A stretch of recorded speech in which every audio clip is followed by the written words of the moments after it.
What's going on, guys? Jason Wojo here. I was just on the Root of All Success podcast with the Real Jason Duncan. I'm excited for you guys to tune into this episode where we're going to talk about entrepreneurship, my journey, ads, and the biggest piece of my success. Make sure you guys tune in and like, comment, and subscribe. Welcome to the Root of All Success with the Real Jason Duncan. A podcast that explores how the world's most powerful entrepreneurs unlocked success and how their stories can help you do the same. A successful educator turned entrepreneur, Jason has built multi-million-dollar businesses that have been featured in Inc. magazine and Entrepreneur magazine. His life's mission now is helping entrepreneurs live what he calls #the exit lifestyle. Introducing TEDx speaker, mastermind leader, author, entrepreneur, cigar aficionado, motorcycle enthusiast, and host of the Root of All Success, the Real Jason Duncan. The Real Jason Duncan.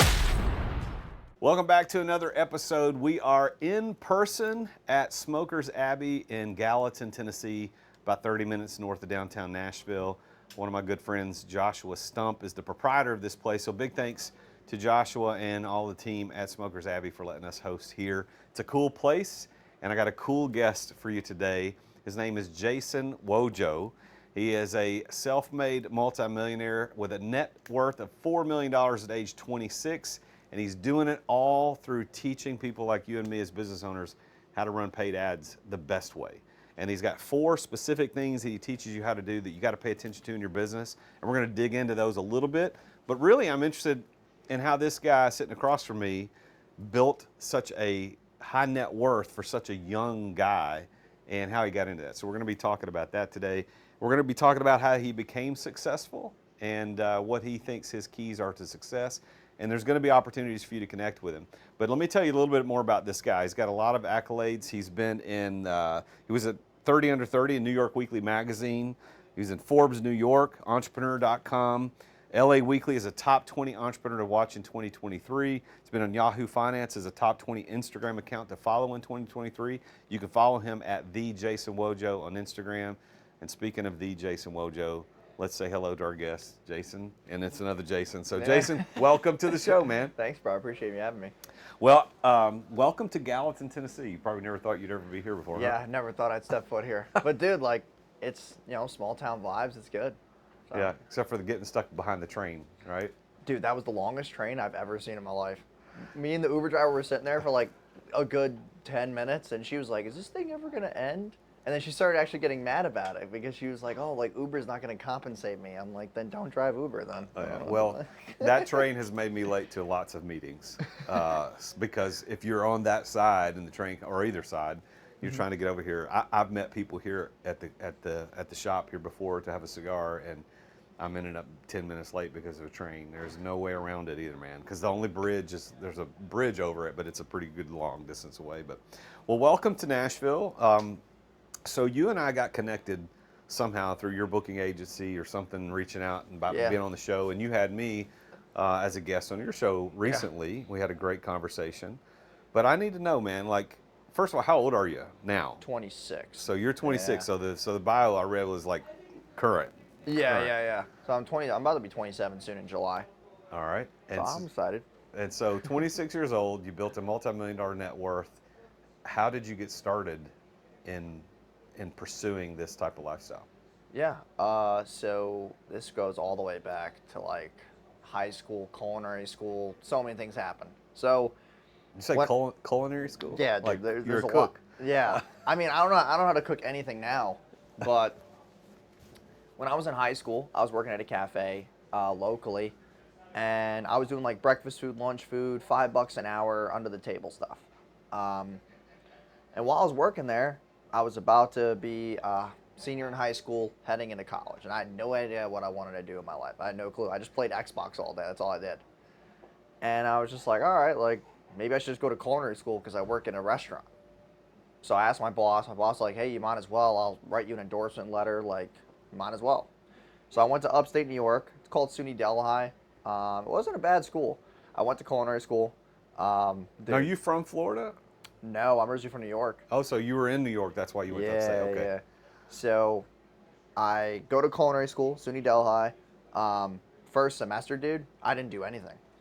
I was so like just tired of going to 6-hour labs and being told what to do. And this is where I really started to see like my rebellious behavior, where I was like, I just can't be told what to do. I hate it.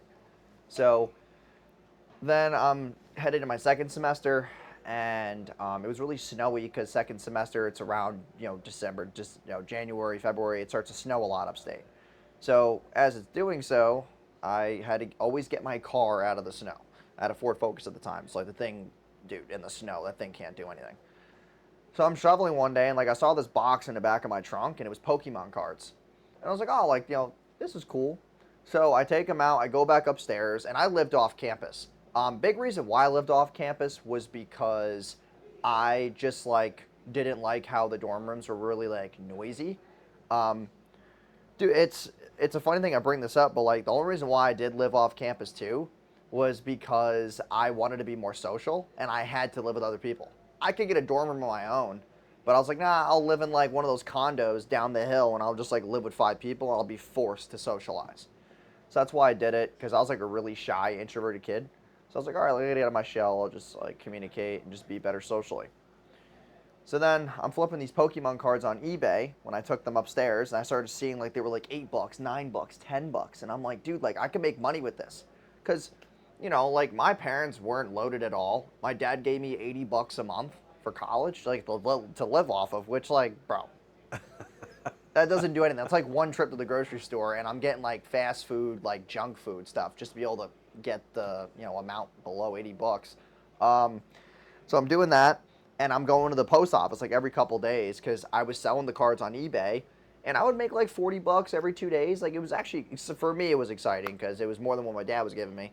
So I was like, all right, I'm learning like postage, like stamps, going to the post office, all this like corny stuff.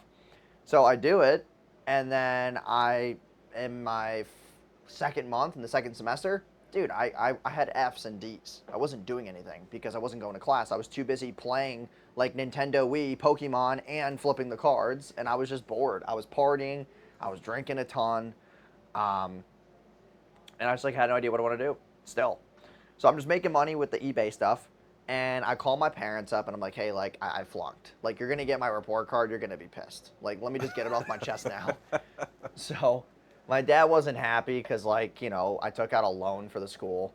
It was like $8,000. It wasn't that expensive to go there for the year. Yeah, I was gonna say I don't know how much culinary school costs. Yeah, dude, I had a scholarship because of tennis, and I didn't even wind up playing. Like so, culinary school had a tennis team? Yeah, and I played tennis in high school. I was really good at tennis and basketball too, but I never got to play basketball D1. So I was like, all right, I'll go to culinary school. And it was also it was like a mix though. It wasn't only culinary. It was trade, and then like nursing was in it. It wasn't a full culinary school. So yeah, and then I basically wound up going home because I was good with the Pokemon card stuff. So I decided to just go home and do business school. I'm like, hey, I'm good with money and transacting. Like, yeah, it's small scale, but like I'll go into business because I need to be able to do something for myself because I can't listen to anybody. Like I got 2 referrals in college for cursing out a teacher. I got expelled like almost for so many things, dude. I was just rebellious. And then also like there were rules on campus about like you can't be at the lunchroom or whatever at certain times. Dude, I would just hop the fence and take food out of the cafeteria. Like I was very like the rules didn't matter. So yeah, I was doing that. And then dude, like also I would go to class and I would have like one of those canteens. Like I would have beer while I was in class.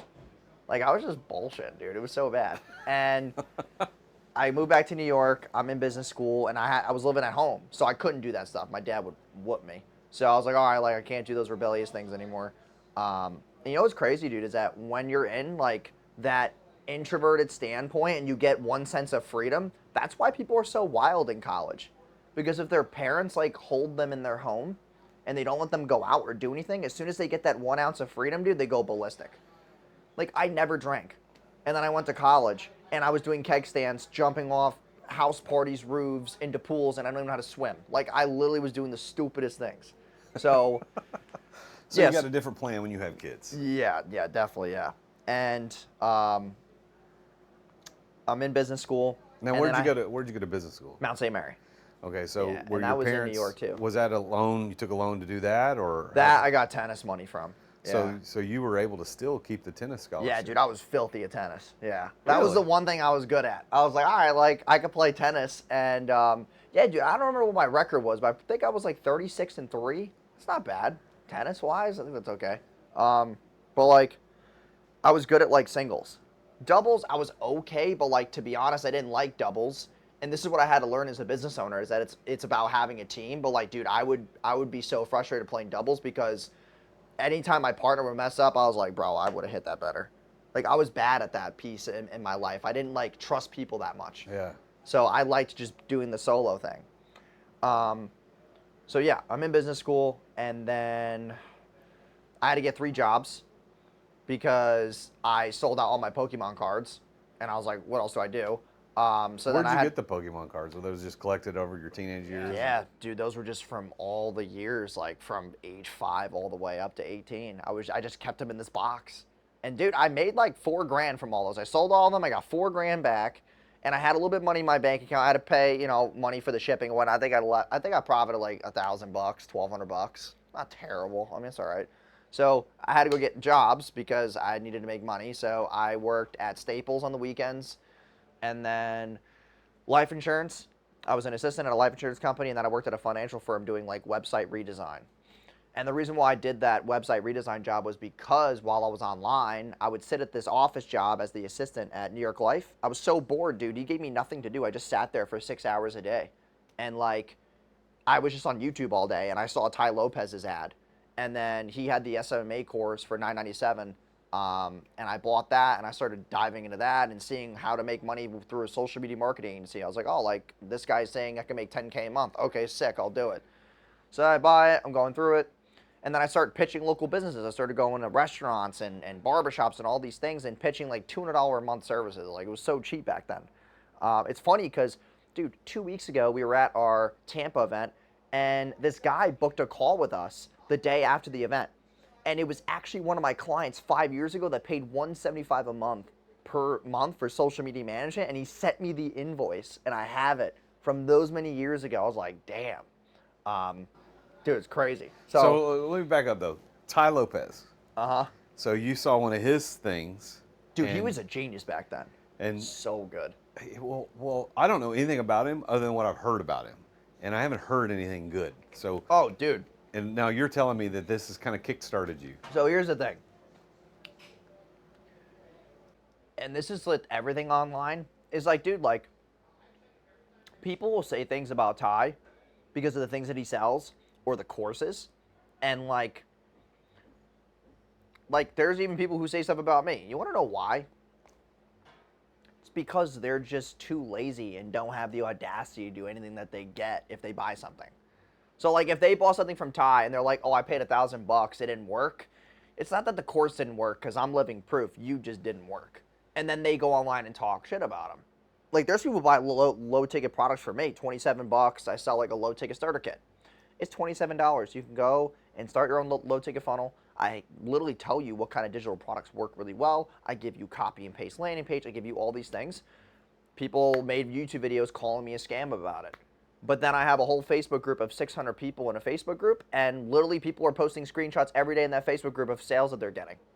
So it's like, to each their own, but it's the fact that people don't use it, like, or they get a little bit of friction and they quit. And then they're like, oh, it was too hard, scam.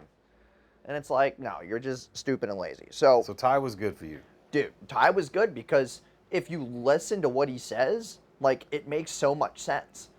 Like, regardless of where the economy goes. Dude, when COVID happened and all those businesses shut down, dude, we went from $600,000 a year to like $3 million a year. It went so quick because every business owner online had to run traffic. They needed ads. And like, it's recession proof. Like, regardless of what happens to the economy, no business is going to sit there and be like, yeah, we don't need leads anymore. Like, no, that's underpriced attention when there's a recession and you need an agency to run your ads. So, also on a market high, you need to have a marketing team to outbeat competition and outbeat ad costs. So regardless of where the economy is, I'm never going to get kicked. And when he started saying this, I was like, dude, like, that makes so much sense. He's like, dude, business owners don't want to do all the tech stuff and all the buttons and all the creatives and all that stuff. Like, just do it for them. And I'm like, bro, that makes so much sense, because local brick and mortars, they're too busy doing shit at the store. They're too busy cutting hair. They're too busy doing X. They don't have time to go on social and set up an ad and a funnel. So when he started talking about those things, I was like, dude, it's so legit. And one of his biggest things was, dude, go to local businesses and do 7-day trials. And I was like, that makes sense. But then some people were like, oh, well, of course they're going to say yes. It's a 7-day trial. And I'm like, bro, that's not the point. The point is that you're getting your foot in the door. It's just like, dude, the mindset shift that people have is crazy. Have you met Ty yet? No. But I would love to, dude. He's a marketing genius, regardless if you hate him or love him. The way that he meticulates messaging and offers and copy and all that, dude, it's just disgustingly good. Yeah. And the whole, like, here my garage ad, people know that ad for years to come. That is hands down the best internet ad of all time. It ran the longest, and back then Google PPC was 2 cents a click, 1 cent a click. He got in during the beta group. So, like, yeah, we could attribute his success to having, like, really cheap ad costs and getting in front of people, but, like, bro, his curiosity is nuts. He knows how to talk to people. Yeah. And he knows how to piss people off. Like, dude, pissing people off is actually interesting to talk about, but, like, it's actually, like, necessary. I know that's a completely skewed way to run a business, but, like when this video came out last year, I made a video, I don't know if you saw it, but it was about the gym. And I was, like, talking shit about the gym, and I pissed off a ton of people. And, dude, our revenue went through the fucking roof. Like, we pissed so many people off. I got 800 million views in a matter of 2 months. And we went from, like, maybe, 300K a month to 800 grand a month within 60 days. Because I pissed off the internet. And now I started getting all these views. So what did you say? I didn't see the video. What did you say? I basically just said, like, hey, like, the gym's pointless. Like, if you're broke, no one cares. Like, why? Like, you'll spend 2 hours in the gym every day, but you won't spend 2 hours on yourself. I think going to the gym is stupid. There's no reason to go to the gym. I don't go to the fucking gym. I don't care. And I do very well. Because I just don't feel validated by looking at myself in the mirror. And that's, like, when you were saying before about the question of, like, okay, like, what does success mean to you? Dude, do people look at you like a leader? Do people look up to you and ask you the right questions? Like, dude, people don't come up to you because you have muscles. Like, I have a team of 52. When I walk in the room, everybody knows to shut up. I own the room. It doesn't matter if I don't have a certain body type or a body figure. Like, they know that they have to have a certain level of respect and ambiance when they're around me, because I own the room. You don't own the room with muscles and being fit. You own the room with being a leader.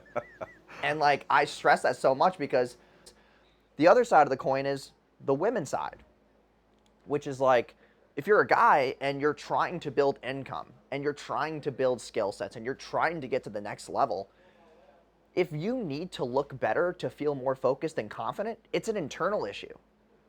Like, if you're working on your own skills, you're building your sword. Your sword is this intellectual property that you own. It's the skill sets that you endure. It's not in the way that you look. And, like, women are going to agree. Like, dude, there's women who agree that, oh, yeah, guys who are fit, so much more appealing. Yeah, for sexual reasons, but not for path and purpose and family. Like, are you going to take a guy who goes to the gym and makes $5 grand a month, or a guy who doesn't go to the gym that makes 20 grand a month? I'm telling you right now, women will pick the 20 grand a month guy. There's just no shot. Yeah. And I made that point, and, dude, the internet went ballistic. Joey Swole, Penguin Z, Bryce Hall, all these guys made videos, and it went viral on Reddit. But, dude, like, the things that I was saying in the video are so legitimate. And it's the same thing with Ty. Like, Ty will piss people off, but it's because they know the right answer. Like, when Ty goes on camera and says, hey, like, making 10K a month is not hard. Like, you don't have the right information. People and then will say, oh, well, you're not giving us the information. You're a scam. I'm like, no, actually, if you bought the thing and you did it, you could get there. So you went on this Ty Lopez. You bought his course for $1,000. Yeah. And you dug in. You started doing what he taught. Yeah, it got about 7 to 10 clients. So you got 7 to 10 clients paying a couple $100 a month each, right? So you're not killing it, but you're doing better than Pokemon cards. It was great. So at what point did you go, okay, business school, no, I'm going to do this thing on my own? Let's take a quick break to thank our amazing sponsors for making this podcast possible. As an entrepreneur, I know that you have to deal with sales on a regular basis. I mean, every entrepreneur does. And if you aren't paying attention to sales as an entrepreneur, you're not going to be an entrepreneur for very long. But I've got a sponsor of this show called Dub that helps you bring the personal back to sales. If you want to figure out how to improve content creation, improve client trust, improve your sales process, decrease the sales cycle, because we all know time kills deals. If you want to increase client bookings and increase conversions, you need to take a look at Dub. There's a special offer for Dub for listeners to The Root of All Success at therealjasonduncan.com/Dub, and that's DUBB. What Dub does, I've been using this for years. I'm a huge fan, and I'm so honored that they're our primary sponsor of the podcast. But they have helped over 60,000 businesses around the world communicate better, to make sales easier, to make sales more personal. And Dub is built for growing teams. I mean, you can set up video emails, you can set up custom onboarding, you can do admin reporting, anything you need around video and sales and automation. Dub is there. You can try Dub now. Your conversions to sales are waiting. All you got to do is go to therealjasonduncan.com/Dub. And there you're going to get 2 weeks for free to try Dub. Plus, you're going to get 50% off your first 2 months of Dub. You can't beat that. So go check it out. Go to therealjasonduncan.com/Dub. Thanks for listening to our sponsors. Now, back to the show. So this brings me to the second thing, which is I stayed in school because I was playing tennis. I was actually like staying decently active. I wasn't going to the gym, but I was active. And also like there was one thing that I didn't harness that I thought was really important, because Ty was saying this inside of the program. He's like, dude, if you want to make more money and you want to be good at sales, you have to be good with women. And I was like, shit, is he right? So I stayed in college for that reason. I was like, let me just network with more women and try to be better with banter and conversation. And that was the only reason why I stayed. And then after that, I took all the skills and I was like, all right, like I'm making $3,000 a month at the time because I had the 3 jobs. And then I had about 10 clients paying $200 a month. Yeah, I was making about $3,000 a month. So I took the money, I was saving it for the last year, and I took the money and I decided to move because my dad was like, yo, are you going to pay us rent? And I was like, no, I'm not paying you. You're my mom and dad. Why would I pay you guys rent? And I was so naive at the time, dude. I was stupid. And they were like, yeah, like if you want to live here, like you're 18, you're about to be an adult. Like you got to man up. And I was like, oh shit, yeah, it's true. I'm about to be 18. So I was like, dude, like I don't want to pay $600 a month. That's what he wanted. And I was like, I'll just go live in Orlando for $750. And I found places on Facebook Marketplace, and not like a whole house for $750. That's very misleading. So I lived in like this room in the corner of a college house. It was just a room. You got a closet down the hall. Yeah. And it was a shared bathroom, you know. And the people are still my friends to this very day. They're an awesome group. I lived there for 2 years, and then after that, during those 2 years, dude, that's when I really dove into just my business. Like we grew really rapidly because I was like, hey, I only have this thing to do now. There's no other distractions. There's no jobs. I had maybe like $7,000 in the bank, and I was just using that money to pay rent and pay for food and pay for my expenses and like, you know, really get the business off the ground. And from there, dude, I was just grinding, dude, just cold outreach. I was not running ads. I didn't have money at the time. And then I was doing a lot of networking events. I went to a lot of events as well, like those events that were $97 and $197. I would get tickets for those. And that was expensive to me at the time. Like getting the flight and the hotel, dude, I would cheap out. It was so bad. So how old are you at this time? I think I was around 20. 20. Yeah, 20. And so is that when Wojo Media started? Yeah, that's when I incorporated it and I made the website and everything, and then yeah. Okay, so 6 years ago. Yeah, 6. So you started. You're living with the other dudes in this apartment house or whatever you've got, and you're paying $750 for rent, and you're running your business, saving money, stocking it away. When did it become a reality to you, like, this is actually going to work? It was with the one client. Crazy story. This girl, Jen Beeston, she's a huge mortgage lender. She's the #1 female lender, actually, in the entire country. And I can't go into much because I still work with like their company because I'm on an NDA. But basically, I was on Instagram, and this guy Jason Grananim, another Jason, messages me, and he's like, "Dude, I love your content. Like, you're making a lot of cool marketing posts. I want you to come on my Zoom call Tuesday night or Wednesday. I forgot what day it was, where I have a bunch of mortgage lenders. They're all females, and they all talk shit about the market and drink wine." And I was like, "What the hell is this guy talking about?" He's like, "Dude, like, I want you to talk about SEO and ads." I was like, all right, dude, sick. Like, I'll come on. So I joined this live Zoom, and like they're still talking shit about the market, and then they bring me up, and I have like these slides, and I'm just like this really like innocent kid. I'm just like, "Hi guys," like. So I'm going through my presentation. I'm showing them stuff, and at the end I'm like, "Hey, just follow me if you want to, get more info." Like, I didn't even know how to pitch at the time. I was like, should I pitch them? I'm probably not gonna pitch. I was so scared. I had a huge money block. And this girl in the chat, she had no camera on. Her name was Jen. And she puts in the chat thing, she's like, "You are so adorable. Call me tomorrow. I'll pay you." And I was like, interesting. At first, I thought I was Hit getting on. I was like, no, that's not adorable is not a hit on. Yeah. I was so naive. That's a cougar, dude. maybe. Yeah. And I was like, all right, like, I'll call you in the morning. So I call her. She was too busy at 9 a.m. We decided to call at 9 a.m. She was too busy. And then she's like, "Oh, I'll call you in 30 minutes. I tried to call in 30 minutes. Dude, I was so persistent. So like, dude, like, I mean, she's a mortgage lender. I thought mortgage lenders were like rich. When most of them aren't, by the way, but like she just was. I didn't know anything about her. I didn't search anything about her, which is a bad mistake. You should always research any prospects. I didn't know anything about her. I get her to the phone finally. She's like, "All right, like, we have a website. We do YouTube videos. Like, what can you do?" And I was like, "All right, we'll do SEO on your YouTube titles. We'll do blog posts. I'll run ads. I'll make you a funnel." She's like, "I have a free PDF. We can run ads." And I'm like, "Perfect. Then we'll take them to a calendar where they can book a call." She's like, "Awesome." And she's like, "How much?" And I was like, "That's a lot, Jen." She's like, "Yeah, I know. Like, I'm not expecting it to be cheap." So I was like, "All right, like, we'll do $1,000 a month." She's like, "That's it?" And I was like, "Fuck." Wrong number, man. I was like, "Damn." 10 grand a month. Dude. This is where shit got ballistic. She's like, "Yeah, so I'm going to go feed my dog. I'll be back in like a couple minutes, and you got to give me a better price." I was like, "Better fucking, what does that mean?"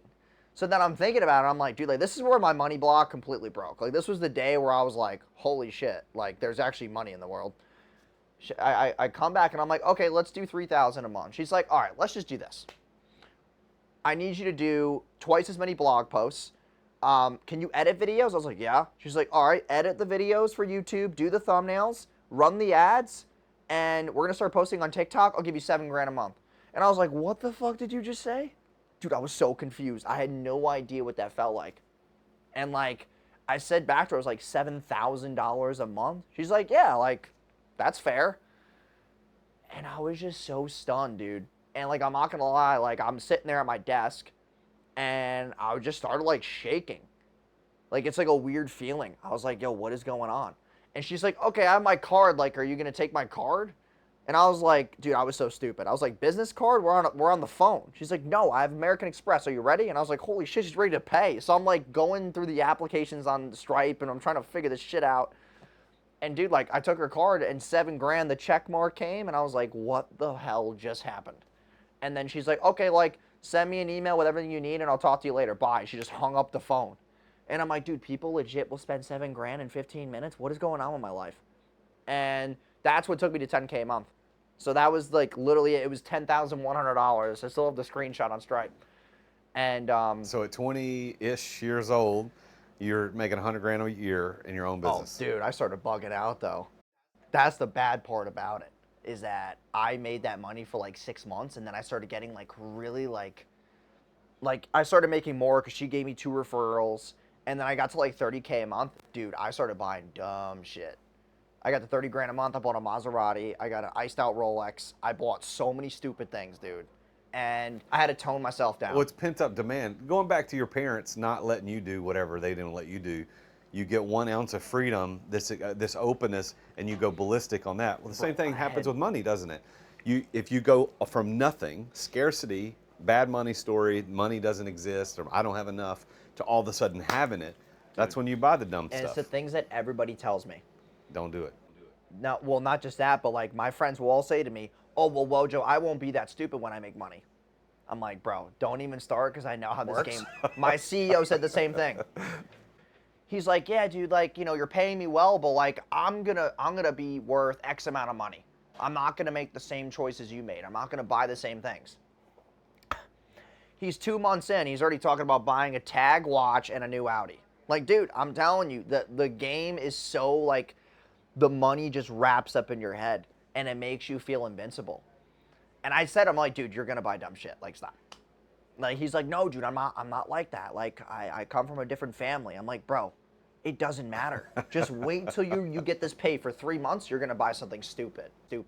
And now he's already trying to buy dumb shit. And I'm like, bro, I knew this shit was gonna happen, and he's laughing about it. So now. do you still have the Maserati? No. No. That was a white. It was a white Ghibli.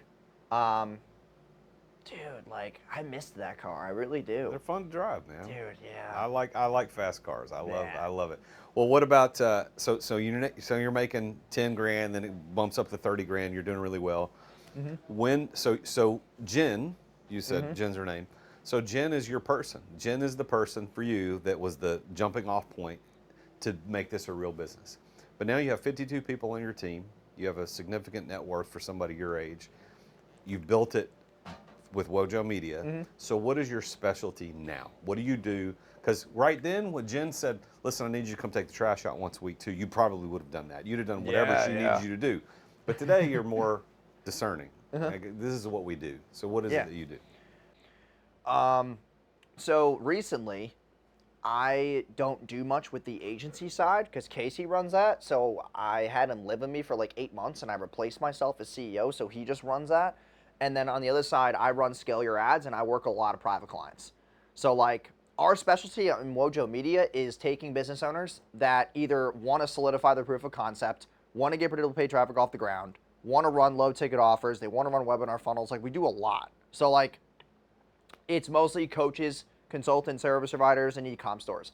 They want to take their paid traffic, they want to understand their KPIs, they want to be able to scale predictably. So, is that more ad platforms? What creatives on those platforms? How are we sharing the data? How are we checking the data? How are we getting more out of every single subscriber? Email marketing, SMS, like, it's a full scope marketing stack service. We don't just work with one niche, because all the things that I learned over the years, I put into SOPs for them to be able to service all these different business owners. So that was cool. And then on my side is SYA, which is the event. And that's where we're running What's one. that? Yeah. What'd you say? Scale Your Ads, Okay. SYA. Yeah, I just call it. Sorry, I said it shorthand. Sorry. So Scale Your Ads, we run one event a week for the next 22 weeks, and we're going to different cities, and we're just educating business owners on ads and offers and landing pages and KPIs and sales and customer journey, all these things, increasing lifetime value, ascension, product knowledge, all these things. And we get about 100 to 150 business owners in a room, give or take the city, and we give them value for 2 days, and we pitch them on our services.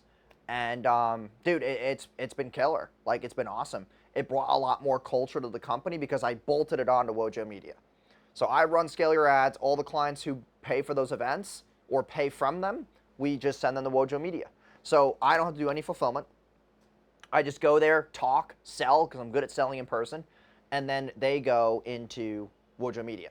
Now, the other thing is, I said before, I talk about private clients. I do a lot of, like, not consulting, but done for you, like, high value, low ticket funnels and webinar funnels and sales teams and all that. So basically, right now I have 11 private clients. I would probably say that out of, if we were to take the best, like the biggest 20 people on the internet, I work with 11 of them. Like, they're huge names. A couple of them are like Chris Crone, Ryan Pineda. Some I can't say because of NDA reasons, but like, dude, they're huge names. And I do all their low ticket funnels, all their webinar funnels. Like, that's the stuff that is more of like a passion project for me. Plus, it's a networking angle. So like this, like podcasts and, just like, dude, being in bigger rooms, and those things are way more intrinsically more valuable than running more ads, in my opinion. Because the numbers don't lie. Like, I would probably say the last 3 months, dude, we've tripled Instagram profile visits. Completely tripled it. All my socials have grown a ton. Like, all the private clients that work with me, they're paying 10, 20 grand a month, and I have 11 of them, And like, dude, I had 3 of them 3 months ago. And I have more people now who are like, yo, dude, like, I want you to run my stuff.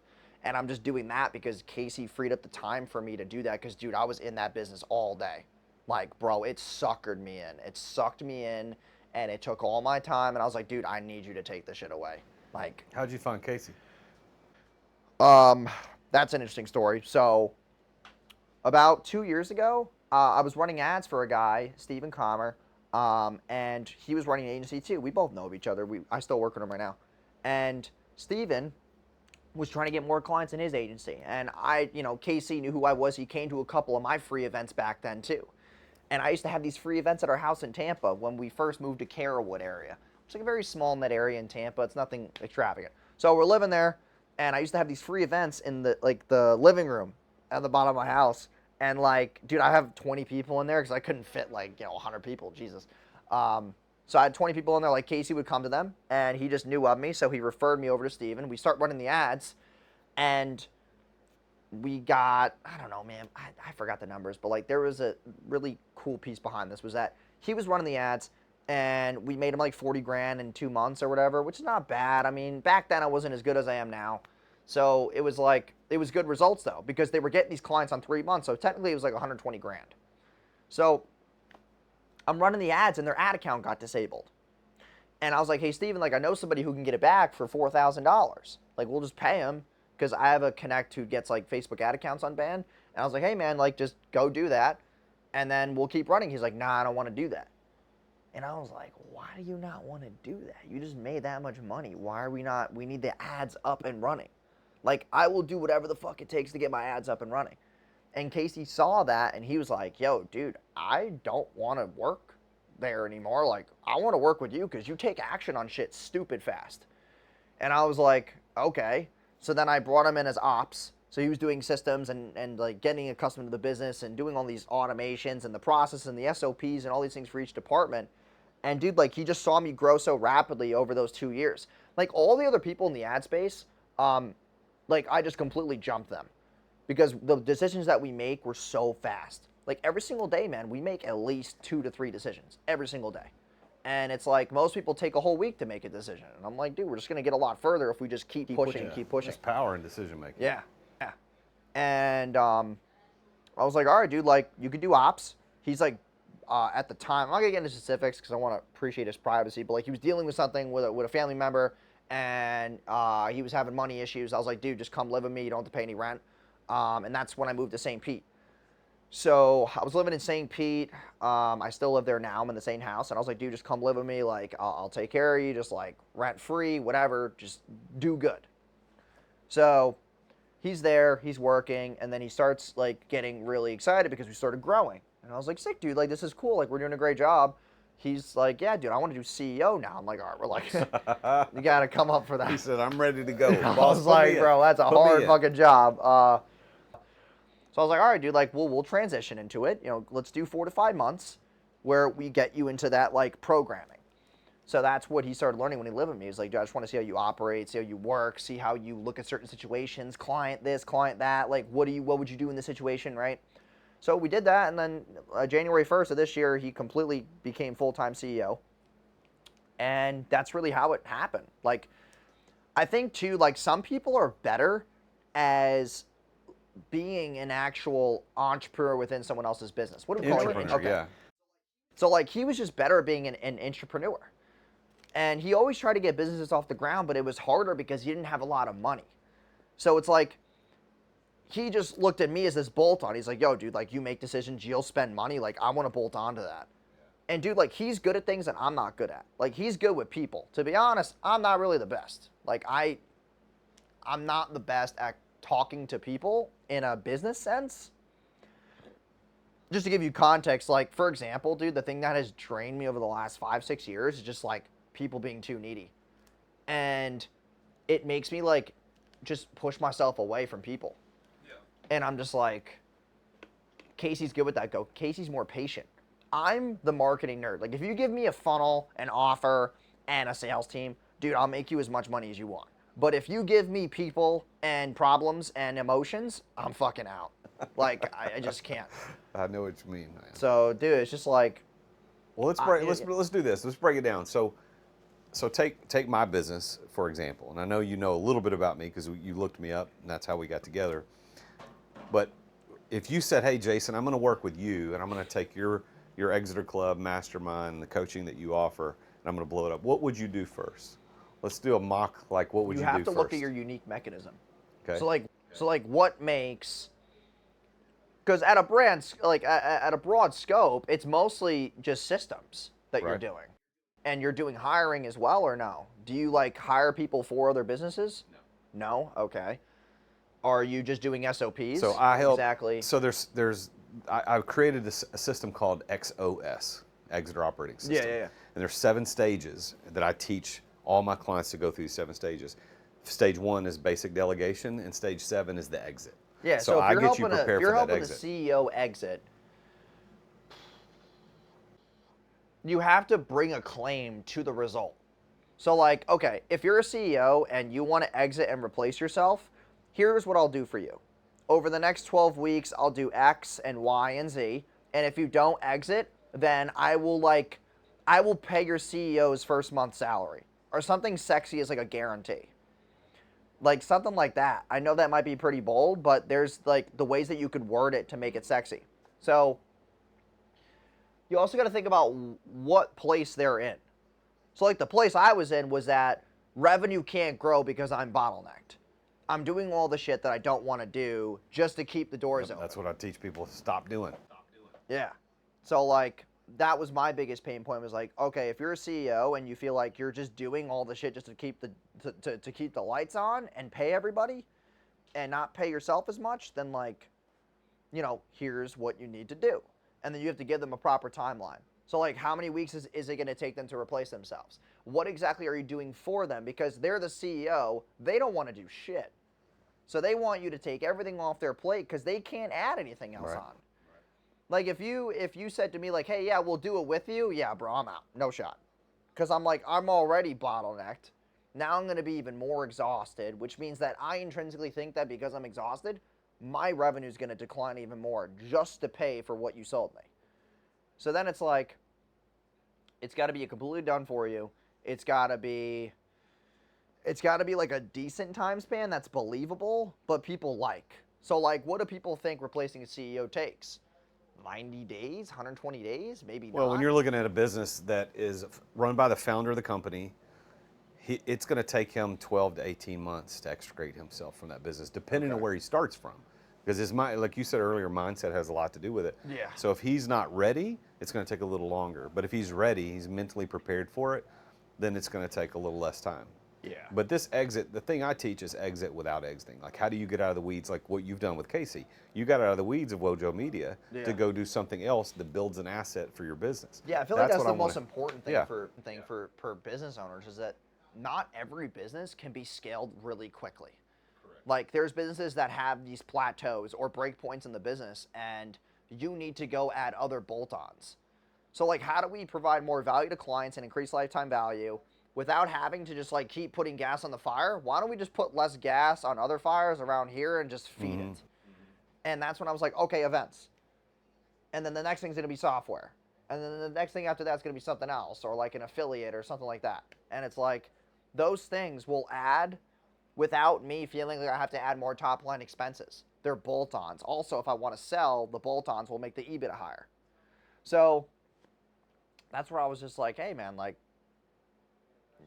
if you just run this and I focus on things that are beneficial to bolt on, then it's going to make more money. But okay. Yeah, dude, you have to drive it to a specific results-driven promise. Like, if you just go to people and say, hey, like, if you're a CEO, I'm going to help you exit without exiting, it's too, like, it just sounds, like, boring. You need to say instead, hey, if you're a CEO, I'm going to help you exit so that you can increase your margins by 20% within the next 12 months. And if you don't exit, I'll give you X amount of money back, or something like that that's sexy. Now you'll have people's interest. And I'll hire the people for you. I'll build the SOPs for you. I will, do the training for you. I'll build your training platform. Like, whatever the hell you're doing for them, you tell them all the things you're doing for them. And then you would also say, like, hey, listen, if you're wondering, how has this worked for other people? here's Jim, and Jim runs a software company, and Jim was bottlenecked and doing client relations and this and director of marketing and all this shit. And within 14 months, his revenue went from 4 million a year to 5.8, and he kept 10% more profits. And here's what Jim had to say. And then a video of Jim plays, and then like you keep doing the next case study loop. Next case study loop. And you're like, hey, listen, I can only take on 3 CEOs every month, so make sure you click the link below and see if you qualify. And that's basically how I would break down like a good ad for it. And then the landing page, see, that's tough. The landing page has to be, I would rather have them watch a video. Because if they just have like a lander with text and testimonials, yeah, it's cool, but like a video talking to CEOs is going to convert higher, even though your ad costs will be higher. Correct. So like, it's going to pertain to them more. Or you can run a low ticket funnel and be like, yo, here's the SOPs to replace the CEO. Like replace CEO SOPs, and you can sell it for like $27, $17. And then you get all these people to buy it, and then you just fucking call them and sell them more shit. Like that's, dude, so, that's a huge arbitrage that I'm doing right now. Like, what do you call it? Ryan Pineda, he runs a whole 30K and then a 60K partner program for people who want to do more wholesale deals. And he's like, Wojo, like, how do we scale this? I'm like, bro, just sell a fucking $17 low ticket, and then you upsell them the annual membership, right, for the CRM to host the leads, and then you call them, and you sell them. And he was like, huh. And then, dude, we set up the funnel. I just launched 4 days ago, and, like, he's already over break even on the low ticket. So he's paying, people are paying to be his lead. So, like, he runs, it's 17 and then an order bump and then a $9.97 annual subscription. And, dude, people are buying a $9.97 through the damn funnel, which I fucking don't understand because that's the first time that's ever happened. Well, you did that. Yeah, I did that, but I've just never pushed a $9.97 in a low ticket funnel. To go from $17 to $9.97 is very difficult. Yeah.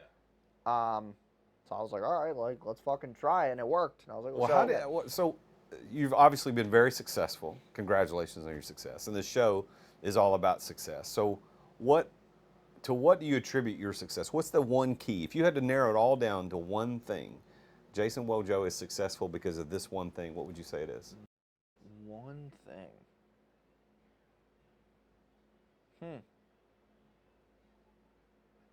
I think, honestly, I'm just willing to spend more money than other people.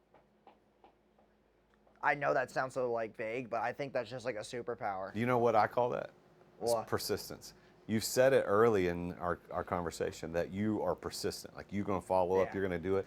So spending money is a measurement of persistence. Yeah, also, I combine that, though, with paying for things that don't have intrinsic value. Right.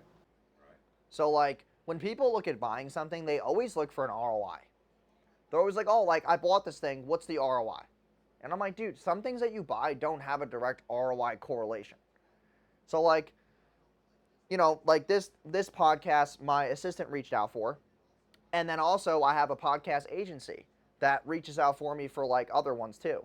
And, dude, the guy came to me. He's like, yeah, dude, I can get you on 20 podcasts, and it's 30 grand. I was like, okay, 20 podcasts, 30 grand. I'm like, fuck it. All right. So then I pay him, and people are calling me still like, well, why would you do that? You already have Chelsea reaching out to people to do podcasts, like, and she's getting paid less than 30 grand a month, obviously, but, like, you know, like, you're paying for that. Like, why are you? Because, dude, it's faster.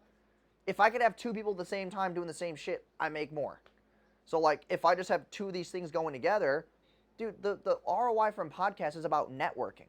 It's about being in people's circles. That's right, man. Like, dude, people don't realize that the things that, the reason why we move the way we move is because I just buy things that don't sit there and go, oh, yeah, like, you spent 3 grand, you got 4 back. I'm like, no, dude, you have to play the game at a higher level and just get more eyeballs on you.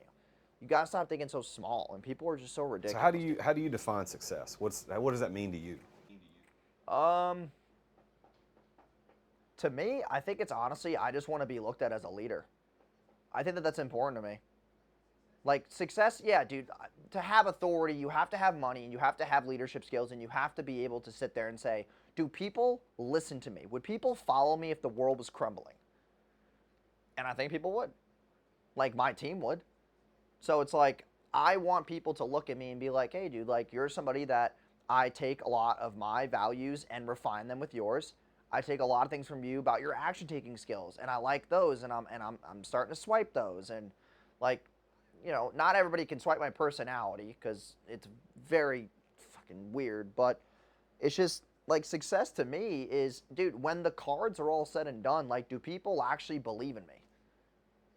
Like, is what I did substantial enough to make people smile and be happy? Like, did I actually help people? I feel like that's more important. Like, dude, like, yeah, dude, money's cool. And you can't really have success without money. I can agree with that. Like, you can't sit there and be like, yeah, I made $4,000 a month my entire life, I'm successful. Like, dude, to be honest, you're not. It's just like you have to be able to protect and provide for people too. So if you are a leader in your business and you come home and you have a great family and there's not a lot of shit going on, your kids have good heads on their shoulders, they're starting to get married, they're having kids, you're all healthy, and you're that leader in other people's lives, like, dude, that's real success. Because you're winning inside the home and out, and that's where those two feed each other, and you're just consistently winning. So by that definition, do you consider yourself to be successful? Not yet, no, because I don't have a family, I don't have a wife. I mean, I feel like financially, yeah, being a leader, yeah, but then it's like spiritually and like intimacy-wise, no.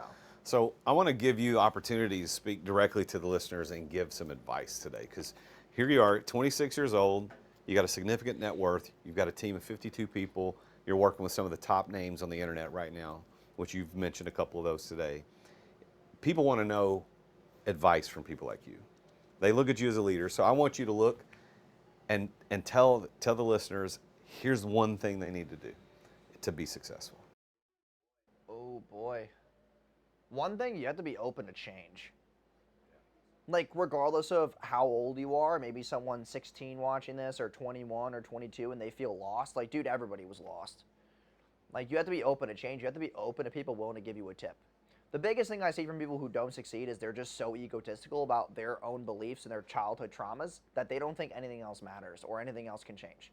They're like, oh, well, my dad used to tell me this. I'm like, dude, your dad's poor. Like, stop listening to your dad.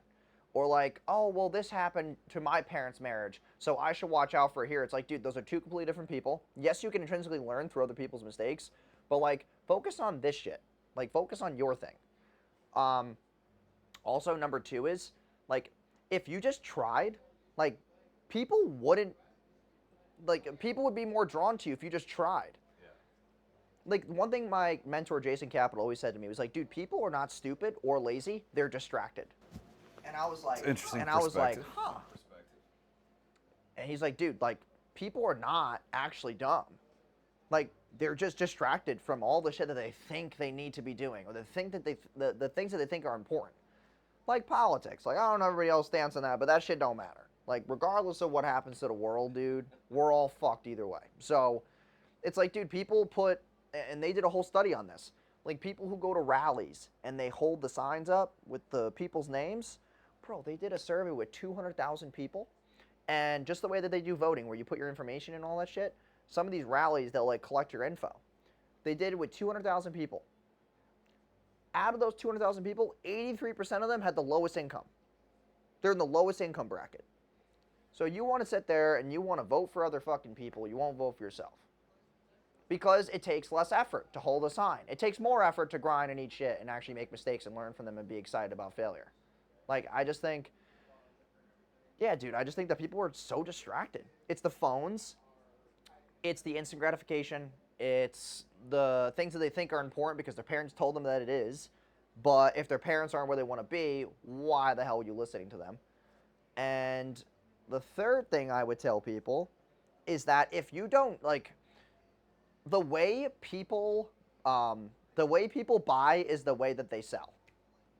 So, like, if you are running a business or trying to grow and you don't buy stuff to invest in yourself, don't expect people to buy your shit.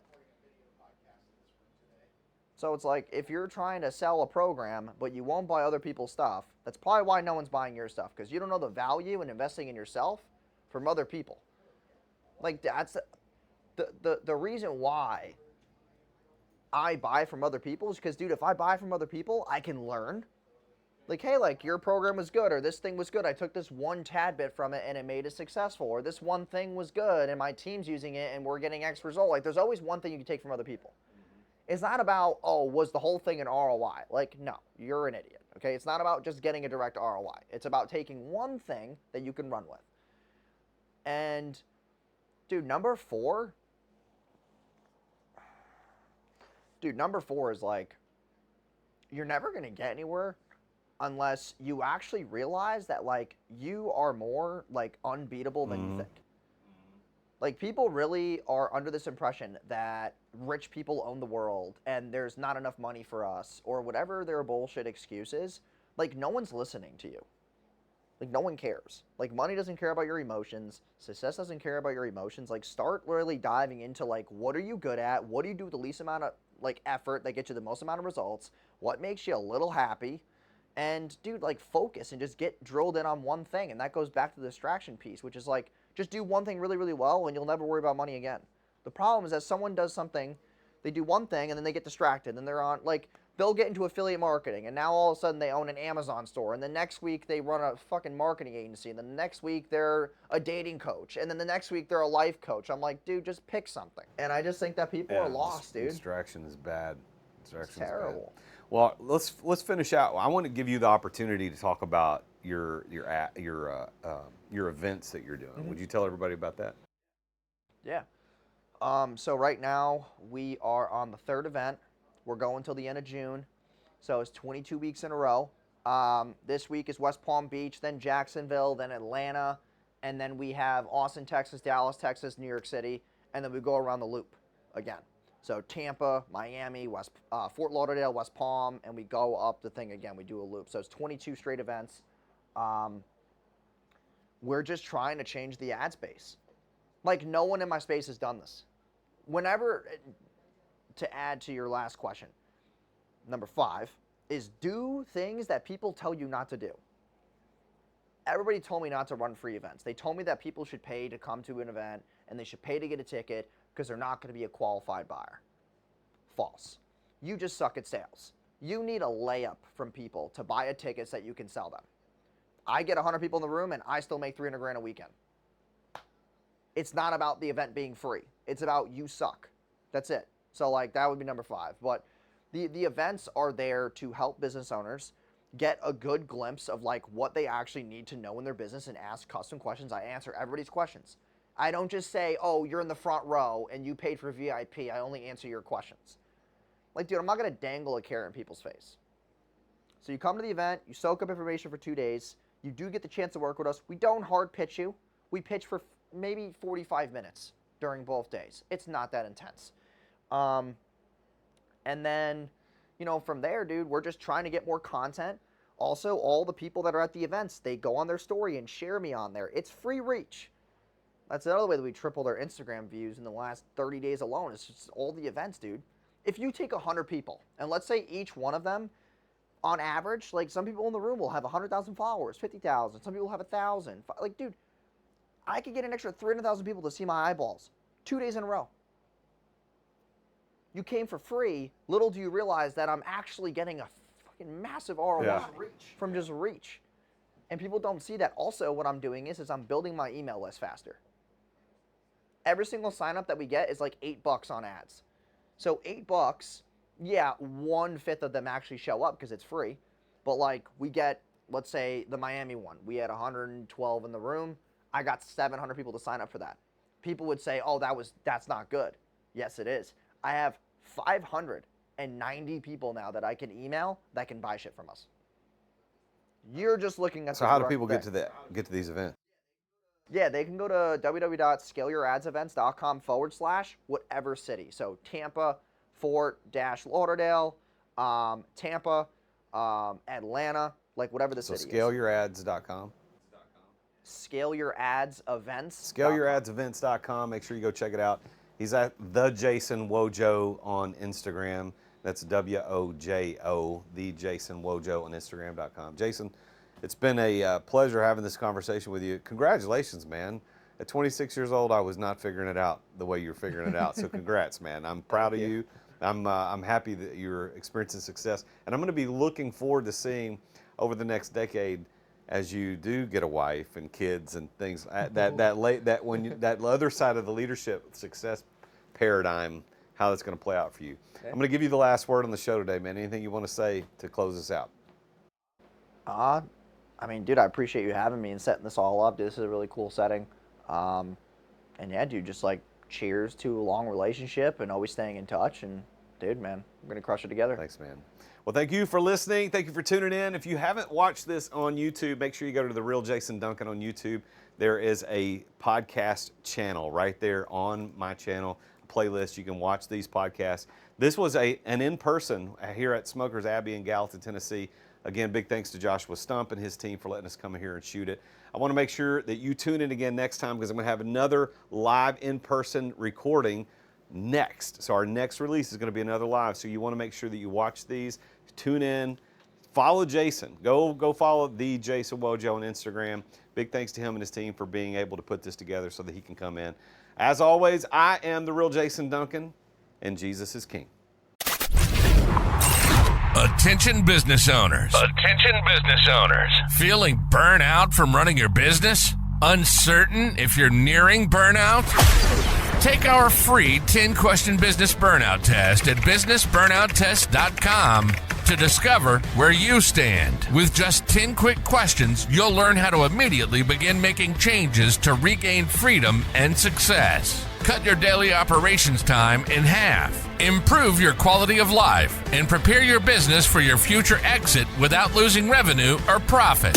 Visit businessburnouttest.com now and take the test. Thank you for listening to another edition of The Root of All Success with the Real Jason Duncan. If you've enjoyed this week's episode, visit therootofallsuccess.com to access the show notes and other helpful resources. Follow Jason on social media at The Real Jason Duncan. See you again next time here on The Root of All Success.